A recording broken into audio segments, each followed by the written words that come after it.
out I was gay. She did not approve of me being gay. She didn't. She just owned me. She kicked me out. I had nowhere to go. Mind you, I had to live. I was living in Long Island at the time, so I had to come out to the city to find some place to rest my head. You guys really can't hear me? Yeah. Yes. Keep speaking up. I can yell. Can you hear me Yes. now? Yes. That's better.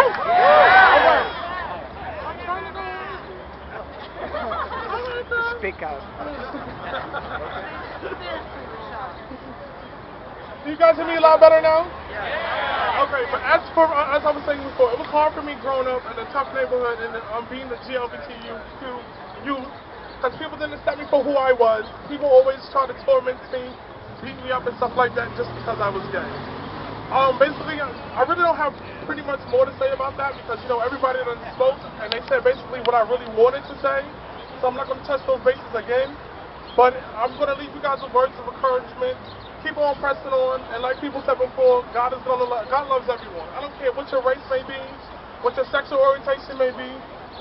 Basically, love, peace, and soul. Everyone have a great day. No matter what we're going through, if we can reach out to one kid who's right on the edge, then we've done something to really make a difference in the community and has far-reaching, possibilities in terms of what they're going to be able to do in the future, not only for themselves, but for other people. Every generation is going to have its own people in need and distress. But the more we reach out, I think the quicker we'll get past the rejection of the family, the rejection of the community, wherever these kids come from, so that they don't have to be on the street, they don't have to be homeless, and they don't have to feel helpless. So I'm speaking to myself and I'm speaking to everybody. Take the time to look at somebody and go, I'm on your side, I'm here for you, I know you're angry, but there's a solution, and together we can make a difference to really help these kids find their way in life and really do something positive. So thank you for coming out today. And continue to support not only Ali Forney Center, but all the LGBT activities. And it's my honor to be here and be a part of it. And thank you so much. Have a great day. Parents. I have 250 young homeless transgender men and women in my care. And as somebody who's responsible for caring for transgender youth, it's heartbreaking and devastating to see what they go through. Our kids are desperate to find jobs, but transgender kids have the hardest time finding jobs of any homeless kids. And many, many of our young people feel condemned to turn to prostitution just to support themselves. And when our transgender youth turn to prostitution, overwhelmingly they become infected with HIV. And when our transgender youth become infected with HIV, very many of them become so despondent that they attempt to kill themselves. And while our transgender youth are homeless on the streets, unemployed, they suffer violence at a greater rate than any of our young people. Daily, it's an experience at the Ali Forney Center that we have to bind wounds, soothe bloodied lips and blackened eyes. The worst thing that I've ever had to deal with is burying 3 transgender youth who were murdered on the streets: Kiki Freeman, Dion Webster, and Ali Forney. As long as our state says it's okay to discriminate against transgender people, our young people are endangered, they're condemned to harm, they're condemned to violence, they're condemned to being second-class citizens. So I ask you, as parents and as caregivers, everybody wants their kids to have a fair shake. Everybody wants their kids to be safe. So please, pass Genda now.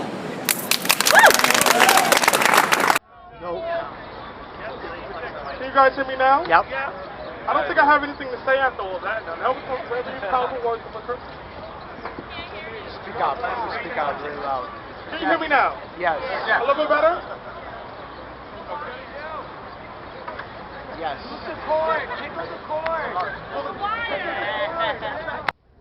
All right. So they wanted me to share my story with all of you. And basically 2 years ago, I was 17 when I told everyone that I was the B in LGBT. And my mom came from a strict Christian background, my whole family, so I was kicked out. And I came to Safe Space. And they helped me find a shelter. And I remember we slept on the floor in one big room. But the intimate setting, it helped us to, build friendships with groups of teens that, supported each other and understood each other. So I ended up staying at the shelter for 5 months, and it changed my whole outlook on LGBT, the LGBT community. My mom accepted me back into the house, but there were so many of my friends who I got to know that were still homeless, and they were still on the streets, and I wanted to do something to help them. So I joined Safe Space, and they're here today. I joined Safe Space, and I became a peer educator, and I helped them hand out condoms and resources around schools and Christopher Street, so they can tell everyone basically about these resources that are available to them. I want you guys to keep your heads up. I'm here for you to support you. There's so many people here to support you, and sometimes you're gonna learn a life lesson, but God is still here, and the best is yet to come. So I love all of you guys. Thank you. I know you can't really hear me, but thank you guys. Thank you for coming out. And thank you.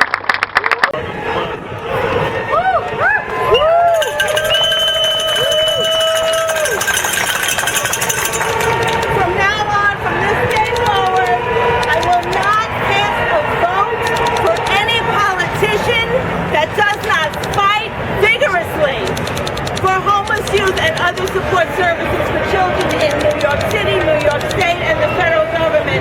I know how many of you are over the age of 18. We have got to make a pledge that this is a values voter issue, that our values are services for children.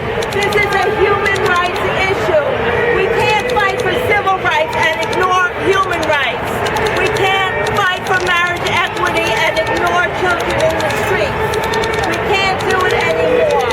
We will vote for people who not only promise that they will work for us and be there for us, but that fight for us, that we see in the halls and when they get up to the podium that they're actually fighting for us. So please, everybody, if you're not registered to vote, you need to go out and do that and make sure that everybody knows that you will vote on this issue. Yes.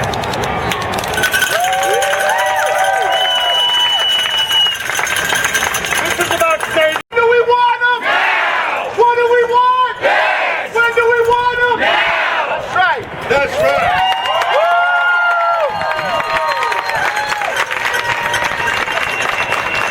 My name is Joey Lopez. I'm an outreach specialist at the Ali Fournet Center, one of the largest, if not the largest, LGBT program that works with young people in New York. Every morning I leave my house at 5:45 in the morning to conduct street outreach in the areas where a lot of our young people sleep. In Union Square Park, on the pier in the Chelsea Street or Christopher Street area. And I run into young people all the time, and they always ask me, one of the first things they ask me is, I would love to come to your program, but every time I want to come, there's always a waiting list to get into your program, to get into your bed. I want to go to street work, but there's a waiting list, and I always wait to get into a bed. I can't keep waiting, I need a bed now. And I have to turn around and tell them, well, the best thing I can do is get you an intake to put you on our waiting list. A lot of our programs that provide shelter beds have waiting lists of over 125 young people. Yesterday I came to this same building and the commissioner of DYCD testified, and in none of her testimony did she talk about runaway and homeless youth. She talked about beacon programs. She talked about after-school programs. She talked about daycare and how those programs are getting cut and why. But when it came to runaway and homeless youth, there was nothing in her testimony. Nothing. That's an outrage. That's the lady who should be taking care of all these young people on the steps right now. She has an obligation to do that. And every year, as service providers, we have to come here and fight because we are the safety net to the young people who are standing on the steps of this city hall. And it's not fair. And like Mark Melissa Margarito said, we are not going to take it no more. This is the boiling point. To cut 160 beds out of 250 beds is unfathomable. It's unconscionable. How can you go home and sleep at night and propose something like that? It's not fair, and we're not going to take it anymore. And we'll be here on June 6th, and we'll be here in full force, and we will wait till 3:30, and we will testify at the end of the city council hearing, and let the council members know that this initiative is very important to every young person that is standing on the steps, because tonight, when all of us leave here, many of us are going to be able to go home to our own beds. There are a number of these young people who do not have that privilege. Right? Thank you.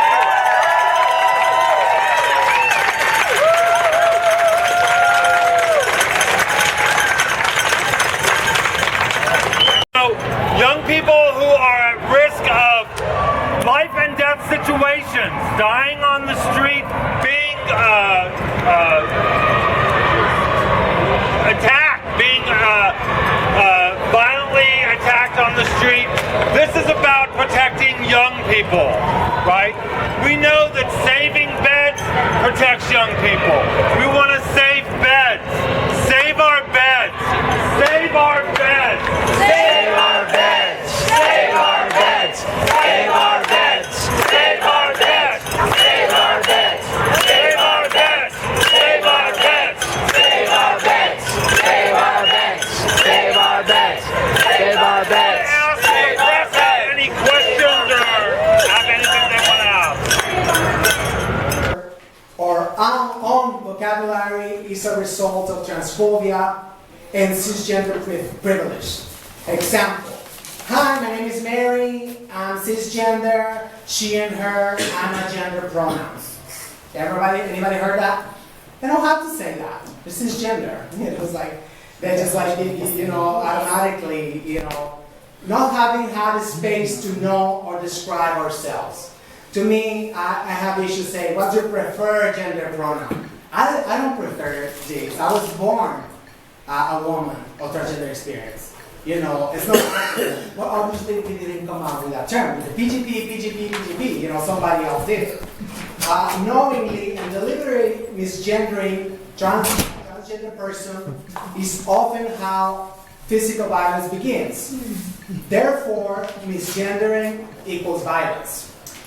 Because the stress levels, rise, the moment, especially if you're in a party, whatever, it's like, it's already like a reflex.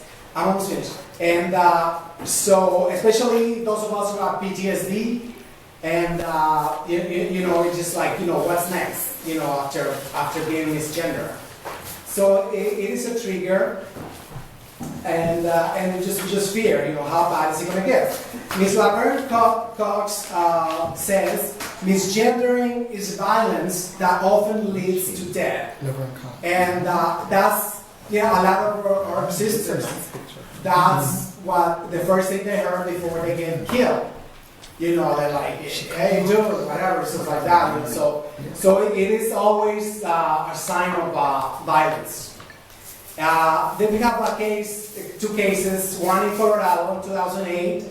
Alan Andrade was beat to death, and Angie Zapata, a teenager transgender woman, who he described to the police as it. So it's like, ew. So we have ridicule, stares, taunting, threats of violence, even when just walking down the street, walking into the store, insisting that a person behaves consistently with their assigned gender. Like, we know, especially like in public bathrooms, like, I know, sorry. It is very common for transgender. That's an exit. It is very common for transgender. That's an exit, not an entrance. How many times have you heard that? It's very common for transgender women to be stopped or questioned when they use public restrooms designated for women. Homeless shelters, hospitals, and prisons have denied trans women admission to women areas and force them to sleep and bathe with in the presence of men. Being a sexual fetish or a sex object are the opposite. They get a lot of time they say, oh no, it's like transgender girls are more caring or whatever, you know. And it's just like, it's not right. I mean, we're all the same. I don't know, as far as I know, this is what I think. He was trying to get your attention. Transgender youth often try to cope with the stress by running away from home, dropping out of school, using drugs, or other means of self-harm, such as cutting. While it is difficult to obtain accurate statistics, suicide rates among transgender people, and in particular the youth, are thought to be especially high. Mr. Robert Ans died of ovarian cancer after being refused treatment by more than 2,000 doctors. Ms. Tara Hunter was involved in a car accident, and when rescue workers identified her as trans, they backed away, administered treatment. She later died at the hospital as a result of the injuries. We know now in Europe, if you want to do